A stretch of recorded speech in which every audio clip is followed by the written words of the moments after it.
What's going on, guys? Zelda92 here. We're going to do things a little bit different. We're going to actually start doing once in a while at least game theories, more specifically Zelda game theories. There's a lot of them out there. You know, there's a lot of good ones. I've come up with some of my own. I've come up with you know, bits and pieces from other people's that just make sense, and I've put together what I think makes sense.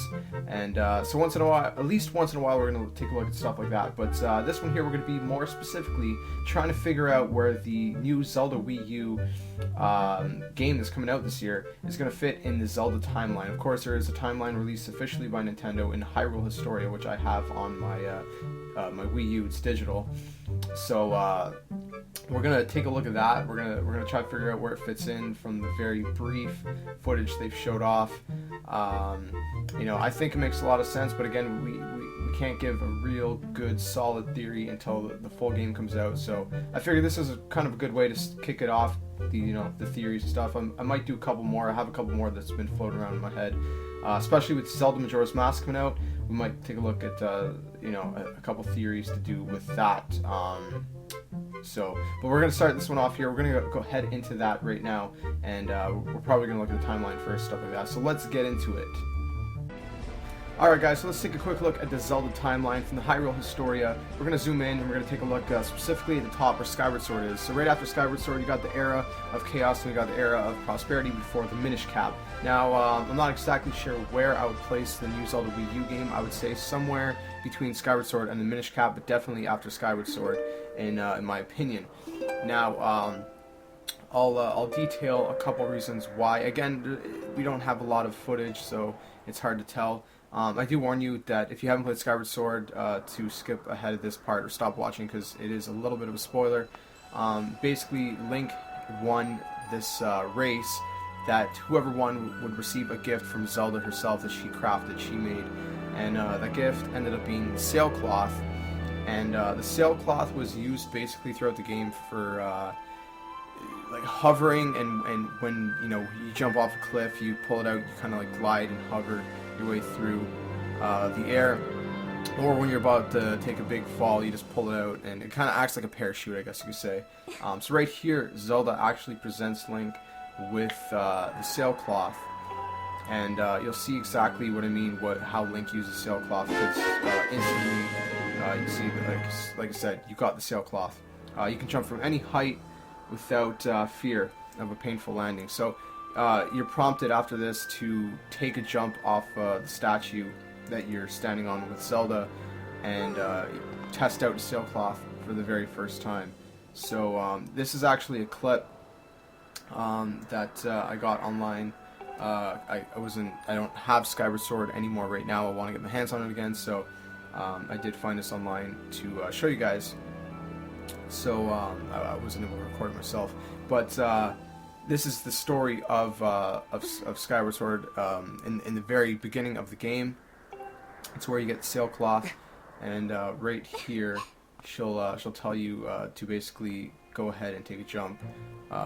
She'll pretend like she's gonna give you a hug or a kiss or something, and then basically shoves you off the edge here. So again, like I said, there are a little bit of some spoilers here if you haven't played Skyward Sword, so do proceed with caution.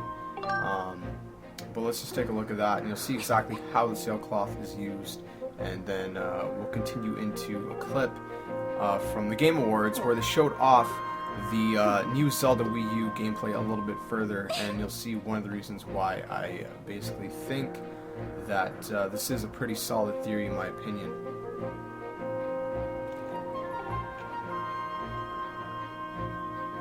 So as you can see, Zelda basically wants you to jump off and test out sailcloth. This part here is crucial to show you guys because of something that is in the next clip, which is, I guess, my main reason. So she shoves Link off, he starts falling, and then when you get close to the ground, you're prompted to pull out that sailcloth, and as you can see, you hover to the ground with ease. And that's pretty much it. And so that's what the sailcloth is used for. Now, again, keeping that in mind, we're going to go ahead and look at this clip here, which was shown at the Game Awards. You can see the full clip on my YouTube channel. This is most of the clip I'm going to be showing you guys anyways, so it doesn't really matter. I skipped ahead a little bit, so they As you can see, they set up a beacon there, and they said, you know, basically that it would take a while to travel there. And after showing off the map, which is another thing, as you see, the map is quite large. It looks like there's a lot of land that hasn't been really explored yet. You know, there's a lot of open area, which is one of my other reasons for thinking that it comes after Skyward Sword, because at the end of Skyward Sword, you do bring that statue you're just standing on to the ground from Skyloft. Right here, as you can see, he jumps off and he uses the sailcloth, the same sailcloth as you received from Zelda at the end of Skyward Sword. Now, they don't show it off much, but it looks like the exact same one. Everything looks the same, has the same purposes, and as far as I remember, there's no sailcloth like that in any other Zelda game. The only other sailcloth, which would be literally to sail in something like Wind Waker. So that was my biggest reasoning for assuming that this is a pretty solid theory to think that it follows right after Skyward Sword, because you know, the artwork is the exact same. You do have the sailcloth, and then the other reason is, as you can see, there's a lot of open field. Now, I mean, I know a lot of Zelda games do have a lot of open field to begin with, but it basically looks like there's not much that's been inhabited yet. There's not much that's been explored or established yet. There seems to be a lot of vagueness, I guess you could say, a lot of openness, a lot of, you know, it just doesn't seem like there's really much there.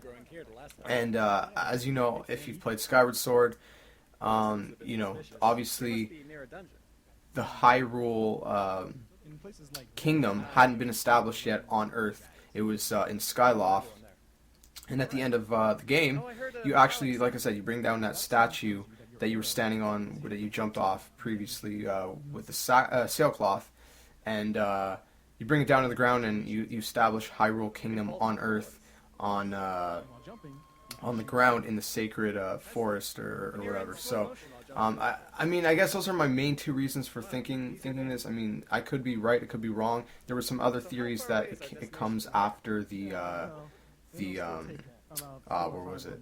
After Spirit Tracks, because Spirit Tracks is looking for New Hyrule Kingdom. But again, the sailcloth is, in my opinion, it kind of doesn't make sense that it would come after Spirit Tracks. It makes a lot more sense that it would come right after Skyward Sword. So I really strongly believe this comes after Skyward Sword. Is it in the era of prosperity, or is it in the era of chaos? I have no idea, because the era of chaos comes right after Skyward Sword, and then the era of prosperity. So I really don't know. I would say maybe the era of chaos. I couldn't say. You know, I would assume the era of prosperity, there isn't really much. There's not a whole lot of bad guys to fight. I don't know. But I mean, that's my theory, guys. Hopefully it didn't drag it on too much. Hopefully, you know, it makes a little bit of sense to you guys. We'll find out more when the game comes out. It should be coming out sometime this year, so we'll take a look at that. And hopefully you guys enjoyed this. Please subscribe, like, comment, share, and all that awesome stuff. I'll catch you guys next time, and let me know what you guys think about this theory. Let me know if you guys think it's a solid theory, or what your take is on it, and if you'd like to see more theories from me in the future. So again, please subscribe, like, comment, share, and all that awesome stuff. I will catch you guys next time, and until then, game on.